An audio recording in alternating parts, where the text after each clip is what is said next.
এডুইন্সের সকল প্রিয় ছাত্রছাত্রীদের নতুন একটি ভিডিওতে স্বাগত। আজ আমাদের আলোচ্য দশম শ্রেণীর বাংলা বিষয়ক গদ্য অদল বদল, যার লেখকের নাম পান্নালাল প্যাটেল। লেখকের জন্ম হয়েছে 1912 খ্রিস্টাব্দের 7ই মে ডুঙ্গারপুর গ্রামে, আর ওনার অন্তিম কাল হচ্ছে 1989 খ্রিস্টাব্দ। তাহলে ওনার পুরো সময়কালটা হচ্ছে 1912 থেকে 1989 খ্রিস্টাব্দে। এই যে বাংলায় আমরা যে অদল বদল গল্পটা পড়ব, সেটার একটা যে মূল গ্রন্থ লিখেছিলেন, মূল গ্রন্থের নাম হচ্ছে স্টোরিজ ফর কিডস। এই মূল গ্রন্থ থেকে আমাদের এই গল্পটা নেওয়া হয়েছে অদল বদল, লেখক পান্নালাল প্যাটেল। যে গল্পের প্রধান বিষয়বস্তু হচ্ছে দুটো ছোট ছেলের গল্প, যার দুজনের নাম হচ্ছে, একজনের নাম হচ্ছে অমৃত, একজনের নাম হচ্ছে ঈশাব। যে এই গল্পের মাধ্যমে আমরা দেখতে পাই দুটো ছোট ছেলের মধ্যে দুজন কিন্তু ভিন্ন ধর্মী, একজন হিন্দু, একজন মুসলমান, কিন্তু এই গল্পের মধ্যে দিয়ে আমরা বারবার দেখতে পেয়েছি দুজনের বন্ধুত্ব, যা গল্পের প্রধান মুখ্য বিষয়। এই মুখ্য বিষয়ের থেকে আমরা শিখতে পেরেছি ধর্ম নিরপেক্ষতা, দুজনের মধ্যে সমভাবাপন্ন মানসিকতা, বন্ধুত্ব পরায়ণতা, এগুলো আমরা দুজনের মধ্যে বন্ধুত্ব থেকে দেখতে পেয়েছি। অমৃত আর ঈশাব, এই যে দুই বন্ধু, এই দুই বন্ধু দুজনেই খুব ছোট ছেলে, কিন্তু এই দুই ছোট ছেলের মানসিকতা থেকে আমরা অনেক কিছু শিক্ষা পাই। যেখানে দুই বন্ধুর মধ্যে অটুট বন্ধুত্ব, সহানুভূতি সম্পর্ক, সবটাই খুব পরিষ্কার আমাদের কাছে পরিস্ফুট হয়েছে। অমৃত আর ঈশাবের জীবনযাপন ছিল মোটামুটি সমান, কারণ দুজনে একই ক্লাসে পড়তো, দুজনে একই স্কুলে পড়তো, দুজনের সবকিছু চিন্তা ভাবনা সবটাই একই রকম ছিল। শুধু পার্থক্য ছিল কিন্তু একটাই জায়গায়। সেই একটা জায়গা হচ্ছে অমৃতের পরিবারে ছিল তার বাবা, মা এবং 3 ভাই, আর অমৃতের বন্ধু যে ঈশাব, তার শুধুমাত্রই বাবা ছিল, যে কারণে সে মাতৃস্নেহ থেকে বঞ্চিত ছিল। এবার অমৃত যখন অমৃত আর ঈশাবের একটা নতুন জামা তার বাবা ধার বাকি করে মহাজনের কাছ থেকে সুদে টাকা নিয়ে ঈশাবকে একটি জামা কিনে দেয়। কেন কিনে দেয়? না, ঈশাবকে মাঠে খেতে হতো, তার বাবার সঙ্গে ঈশাব মাঠে খাটতে যেত, সেই কারণে ঈশাবকে তার বাবা জামা ছিঁড়ে যাওয়ায় মহাজনের কাছ থেকে সুদে টাকা ধার নিয়ে তাকে জামা কিনে দেয়। কিন্তু অমৃতের সেই জামা দেখে খুব ইচ্ছা হয় একটা নতুন জামা কেনার। ছোট মানুষদের এরকম বন্ধুর নতুন কিছু দেখলে পরে সেটা ইচ্ছে হয়ই। সেই জায়গা থেকে অমৃত তার মার কাছে বায়না করে, আবদার করে বসে যে তাকে একটা নতুন জামা কিনে দেওয়ার জন্য। তখন তার মা তাকে বিভিন্ন রকম উপায়ে সেটা বারণ করতে থাকে, যে না, এখন তো তোমার নতুন জামা আছে, তাহলে কেন আবার তোমাকে জামা কিনে দেবো, এরকম বিবিধ রকম কথা উনি বলতে থাকেন। তখন অমৃতও তো এবার নাছোড়, ছোটদের যেটা অনেক বেশি আবদার, অনেক বেশি বায়না, তো অমৃত সেই জায়গা থেকে বলতে থাকে যে না, তাকে নতুন জামা ঈশাবের মতন একদম একরকম কিনে দিতেই হবে। সেই বায়না থেকে অমৃতর মা অমৃতকে এটাও বোঝানোর চেষ্টা করে যে ঈশাব ওই নতুন জামা কেনার কারণে তার বাবার কাছে মার খায়, কিন্তু তাতেও সে নাছোড়, সে কিছুতেই তার জায়গা থেকে সে নড়বে না, সে তার নতুন জামা চাইই চাই। সেই কারণে সেই বায়না মেটানোর জন্য অমৃতর মা লাস্টে গিয়ে তার বাবাকে বলতে থাকে, কিন্তু তার আগে অমৃত আরো কাণ্ড ঘটায়। সেই অমৃতকে যতক্ষণ না জামা কিনে দেওয়া হবে, অমৃত স্কুল যাওয়া বন্ধ করে দেয়, খাওয়া দাওয়া বন্ধ করে দেয়, এমনকি শেষ পর্যন্ত ঈশাবের বাবা পাঠানের গোয়াল ঘরে গিয়ে সে লুকিয়ে থাকে। তারপরে অবশেষে রাত্রিবেলা তাকে তার বাবা, অমৃতর বাবা, ঈশাবের বাবার গোয়াল ঘর থেকে খুঁজে নিয়ে আসে। অবশেষে নিরুপায় হয়ে অমৃতের বাবা অমৃতের জন্য একটা নতুন জামা কিনে আনে, যেটা দেখতে কিনা একদম ঈশাবের মতন। এবার ঈশাব সেই জামাটা, নতুন জামা, খুব আনন্দ সহকারে হোলির দিন, যেটা কিনা আমাদের উৎসবের দিন, সেই উৎসবের দিন খুব সুন্দর সেজে গুজে পরিপাটি হয়ে বাড়ি থেকে বের হয়। বের হওয়ার পর অমৃত আর ঈশাব দুজনেই যায় মাঠের দিকে। মাঠে যাওয়ার পর একটা ঘটনা ঘটে। পাড়ার কিছু দুষ্টু ছেলের দল তাদেরকে ক্রমাগত উত্তেজিত করতে থাকে, বিশেষত অমৃতকে। অমৃতকে সমানে বলতে থাকে, ওমা তোদের দুজনের সমান সবকিছু, তোরা একই জমির মানে একই মাপের জমির বাড়িতে থাকিস, তোরা একই ক্লাসে পড়িস, একই স্কুলে পড়িস, তোদের সমমনোভাবাপন্ন, তো সবই যখন তোদের সমান সমান, তার মানে শক্তির পরিমাণও তোদের সমান হবে। এই বলে তারা ক্রমাগত তাদেরকে উত্তেজিত করতে থাকে, বিশেষ করে অমৃতকে। তাদের মধ্যে ওই গ্রামের যে দুষ্টু ছেলের দল, সেই দলের একটি বিশেষ ছেলে হচ্ছে কালিয়া, যে কিনা একটু বেশি পরিমাণেই দুষ্টু। সে অমৃতকে সমানে বলতে থাকে ইসাবের সঙ্গে কুস্তি লড়াই করার জন্য, যাতে তাদের শক্তির সম পরিমাণের, কতটা শক্তি তাদের সম পরিমাণ সেটা তারা বুঝতে পারে। এই মুহূর্তে অমৃত সেটা নাকচ করে দেয়। অমৃত মায়ের বকুনি খাওয়ার ভয়ে বলে দেয় যে না, আমি লড়াই করব না, কারণ লড়াই করতে গেলে পরে আমি যদি পড়ে যাই জল কাদায় তাহলে মা আমাকে খুব বকবে। নতুন জামায় কাদা লাগলে, নতুন জামা যদি ছিঁড়ে যায় তাহলে স্বাভাবিকভাবেই তার মা বকবে।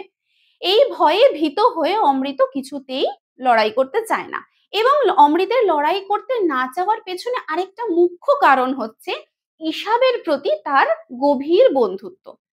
এই যে ইসাবের প্রতি তার গভীর বন্ধুত্ব, যখন অমৃতকে লড়াই করার জন্য বলে কালিয়া, তখন অমৃত মনে মনে ভাবে ইসাব তার এত ভালো বন্ধু, তাহলে এত ভালো বন্ধুর সঙ্গে তো বন্ধুত্ব রাখতে হয়, কেন লড়াই করব। সেই মানসিকতা, সেই বন্ধুত্ব পরায়ণ মানসিকতা থেকে অমৃত কিছুতেই ইসাবের সঙ্গে লড়াই করতে চায় না। তখন কালিয়া অমৃতকে ধাক্কা মেরে ফেলে দেয়। অমৃতকে ফেলে দেওয়ার পর তখন ওই যে গ্রামের বাকি যে ছেলেদের দল, সেই ছেলেদের দল খুব চিৎকার করে আনন্দে চেঁচিয়ে ওঠে, বলতে থাকে যে ভালো হয়েছে, মজা হয়েছে, কালিয়া জিতে গেছে।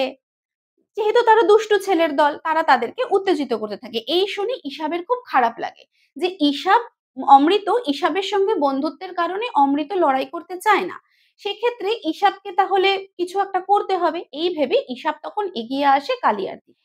ইসাব অমৃতকে বাঁচানোর জন্য তখন অমৃত কালিয়ার সামনে আসে, সরি, ইসাব কালিয়ার সামনে আসে। ইসাব কালিয়াকে এসে বলে যে অমৃত লড়াই করবে না তো কি হয়েছে, আমি লড়াই করব তোমার সাথে। এই বলে সে কালিয়ার সঙ্গে লড়াই করতে লাগে। লড়াই করতে গিয়ে কালিয়া স্বাভাবিকভাবে ইসাবকেও ধাক্কা মেরে ফেলে দেয়। তখন সে ব্যাঙের মতন হাত পা ছড়িয়ে কাদার মধ্যে পড়ে যায়।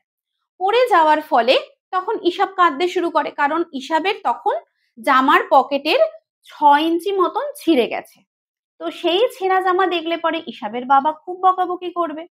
তখন কোনো দিক বুঝতে না পেরে কি করবে অমৃত, তখন ভাবে যে অমৃতকে বাঁচাতে গিয়ে ইসাবের এরকম অবস্থা হলো। তখন ইসাবকে অমৃত বলে চল আমরা কিছু একটা ব্যবস্থা করব।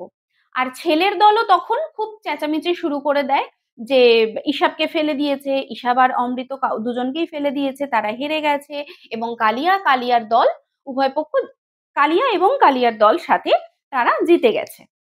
এই চেঁচামেচির মধ্যেখানে হঠাৎ কালিয়ারা ভয় পেয়ে যায়। ভয় পেয়ে গিয়ে বলতে থাকে যে চল চল চল, যদি কালিয়ার বাবা মা চলে আসে, কারণ তারা আন্দাজ করতে পেরেছিল যে ওই মাঠে হয়তো কালিয়ার বাবা মা আসতে চলেছে। তখন কালিয়ার বাবা মা যদি চলে আসে তাহলে তাদেরকে খুব বকাবকি করবে। এই ভেবে তারা পালিয়ে যায় ওখান থেকে। ওখান থেকে পালিয়ে যাওয়ার পর অমৃত আর ইসাব দুজনে মিলে অমৃত ইসাবকে নিয়ে তাড়াতাড়ি দুটো বাড়ির মাঝখানে একটা গলি ছিল, সেই গলিতে নিয়ে যায়। গলিতে নিয়ে গিয়ে ইসাবকে বলে তুই তোর তাড়াতাড়ি জামাটা খোল, আমি এই জামাটা পরিবর্তন করব। ইসাব তো কিছুই বুঝতে পারে না। ইসাব ভাবছে যে কি ব্যাপার, অমৃত কেন জামা খুলতে বলছে। তখন অমৃত বলছে তুই খোল জামা, আমরা জামা পরিবর্তন করব। তখন ইসাব বলছে যে না, জামা খুললে তো হবে না, কারণ আমি যদি ছেঁড়া জামাটা তোমায় দিই তাহলে তো তোমার বাড়িতে তোমার বাবা বকবে। তখন অমৃত ইসাবকে বলে যে তুমি জামা খুলে দাও, কারণ জামা খুলে দিলে পরে কি হবে, অমৃত যদি সেই ছেঁড়া জামাটা পরে আর অমৃতর ভালো জামাটা যদি ইসাব পরে, তাহলে অমৃতকে বাঁচানোর জন্য বাড়িতে ওর মা আছে।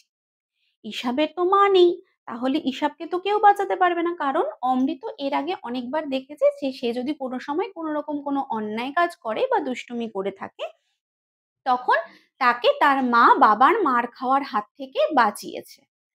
তো সেই ভরসার জায়গা থেকে অমৃত ঈশাবকে এই আশ্বাসটা দেয় যে তুমি তোমার জামা খুলে দিলে পরে আমাকে যদি ছেঁড়া জামা দেখে মা ঠিক বাঁচিয়ে নেবে বাবার মার খাওয়ার হাত থেকে, কিন্তু তোমার তো বাড়িতে মা নেই, তাহলে তোমাকে তো কেউ বাঁচানোর নেই। সেই ভেবে অমৃত তাকে জামাটা দিয়ে দেয়, তার ভালো জামাটা। তাহলে এখান থেকে আমরা একটা জিনিস বুঝতে পারি যে অমৃত যে এই ঈশাবকে বলল যে তাকে তার বাড়িতে বাঁচানোর জন্য মা আছে, এখান থেকে তার প্রতি তার মায়ের মাতৃস্নেহ, গভীর মাতৃস্নেহ, এটা আমরা দেখতে পাই। এবং অপরপক্ষে আরেকটা জিনিস আমরা দেখতে পাচ্ছি, সেটা হচ্ছে যে অমৃতর তার মায়ের প্রতি মানে অসম্ভব আস্থা ভরসা, যেটা প্রত্যেকটি বাচ্চার তার মায়ের প্রতি থাকে।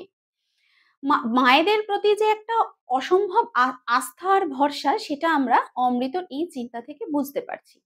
এবং আরেকটা দিক থেকে আরেকটা জিনিস আমরা বুঝতে পারি, এই যে অমৃতর ঈশাবকে নিয়ে ভাবনা, যে ঈশাবের বাড়িতে তার মা নেই তাকে বাঁচানোর জন্য, সেখান থেকে আমরা বুঝতে পারি যে ঈশাবের প্রতি অমৃতের গভীর সহানুভূতি এবং বন্ধুত্ব মনোভাবাপন্ন। অমৃত কতটা ভালো মনের এবং কতটা সহানুভূতিপূর্ণ তার হৃদয়, আমরা দুটো দিক দেখতে পাই। আচ্ছা, এরপর এই যে জামা অদল বদলের যে ঘটনাটা হলো, এই কথোপকথনটা শুনতে পেয়ে যায় একটা ছেলে পাড়ার। সেই ছেলেটা শুনতে পেয়ে চেঁচাতে থাকে অদল বদল অদল বদল বলে। তখন পাড়ার ছেলেরাও জানতে চায় কি ব্যাপার, কি হয়েছে। তখন সেই ঘটনাটা পাড়ার বাকি ছেলেরাও জানতে পেরে যায়। এবং ইতিমধ্যে আরেকটি ঘটনাও ঘটে। ঈশাবের বাবা পাঠান যেখানে একটা দাওয়ায় বসে হুঁকো খাচ্ছিল, সেই হুঁকো খেতে খেতে কোনোভাবে দুটি ছেলের, ঈশাব এবং অমৃতর দুজনের কথোপকথন শুনতে পেয়ে যায়। দুজনের কথোপকথন শুনতে পাওয়ায় ঈশাবের বাবার মনেও একটা অদ্ভুত ভালো লাগা এবং অমৃতের প্রতি একটা এই এই বাচ্চা ছেলের এত সুন্দর একটা সহানুভূতিপূর্ণ হৃদয় এবং এই যে মনোভাব, সেটা তার খুব ভালো লাগে, কিন্তু সে বুঝতে দেয় না এই কথাটা, যে সে শুনতে পায়। ঈশাব আর অমৃত সেই গলি থেকে বেরিয়ে যায় এবং দুজনেই খুব ভয়ে ভীত সন্ত্রস্ত হয়ে, কারণ ওই ছেলেরা শুনতে পেয়ে গেছে, এইভাবে করে যদি তাদের বাবা মারাও জানতে পেরে যায়, এই ভয়ে ভীত সন্ত্রস্ত হয়ে যে যার বাড়ির দিকে চলে যায়। বাড়ির দিকে চলে যাওয়ার পর ঈশাবের বাবা অমৃতর বাড়ির কাছে আসে। অমৃতের মা বাহালি বৌদিকে ঈশাবের বাবা ডেকে বলে যে আপনার এই ছেলেকে আমায় দিয়ে দিন, আমি একে মানুষ করব। তখন বাহালি বৌদি মজার স্বরে কথাটাকে মজা হিসাবে নিয়ে বলে যে আপনার এক ছেলেকেই মানুষ করতে এত কষ্ট, যেহেতু তার মা নেই, বাবা একাই মানুষ করছে, তো আবার আরেকজন বলে মজা করে। তখন ঈশাবের বাবা বলে অমৃতের মতন একটা কেন, আমি আরো 21 জন ছেলেকে মানুষ করতে পারি। তার কারণটা কি? কারণ অমৃতের এই যে সুন্দর একটা মনোভাব আমরা দেখতে পেয়েছি, বন্ধুত্বপূর্ণ হৃদয়, সহানুভূতিপূর্ণ যে মনোভাব, সেই কারণের জন্য ঈশাবের বাবার অমৃতকে এতটা ভালো লাগে, যে এত ছোট ছেলে এত কম বয়সে তার এত বড় একটা উদার মনের পরিচয়, সেই কারণের জন্য ঈশাবের বাবা এই কথাটি বলেন। অবশেষে তার মা, অমৃতের যে ঈশাবের যে ছেঁড়া জামাটা অমৃত পড়েছিল, সেখানে মা ভাবে, এই ঘটনা ঘটার পূর্বেই মা ভাবে যে হয়তো হোলির দিন কোনোভাবে খেলাধুলো করতে গিয়ে মাঠে পড়ে গেছে, জল কাদা লেগেছে, তাই হয়তো ছিঁড়ে গেছে। হোলির দিন বলে অমৃতও বকুনি খাওয়ার হাত থেকে বেঁচে যায়। উপরন্তু কি হয়, তার মা তাকে সেই ছেঁড়া জামাটা রিপু করে দেয়। এই জায়গা থেকেও আমরা একটা মাতৃস্নেহ দেখতে পেলাম, যে এটা মাতৃস্নেহেরই এক রকমের প্রভাব আমরা দেখতে পাচ্ছি। মাতৃস্নেহ থেকেই তিনি এই কাজটি করেছেন। অবশেষে সব গোলমাল মিটে যাওয়ার পর ঈশাবের বাবা সত্যি কথা যখন বলে দিল অমৃতের মাকে, তখন ঈশাবের বাবার মনে একটা অদ্ভুত ভালো লাগা সৃষ্টি হলো। সেই সব দেখে অমৃত এবং ঈশাবের মনেও একটা দারুণ আনন্দের সৃষ্টি হলো, কারণ তারা যে ভয়ে ভীত ছিল যে তাদের বাবা মায়েরা তাদেরকে বকবে, সেই জায়গাটা তাহলে আর রইল না। তাদের এই কার্যকলাপের জন্য, এই সুন্দর মানসিকতার জন্য তারা বকুনি খাওয়ার হাত থেকে বেঁচে গেল। অবশেষে দুটো বাচ্চা আনন্দের সঙ্গে বাড়ি থেকে বেরিয়ে মাঠের দিকে গেল।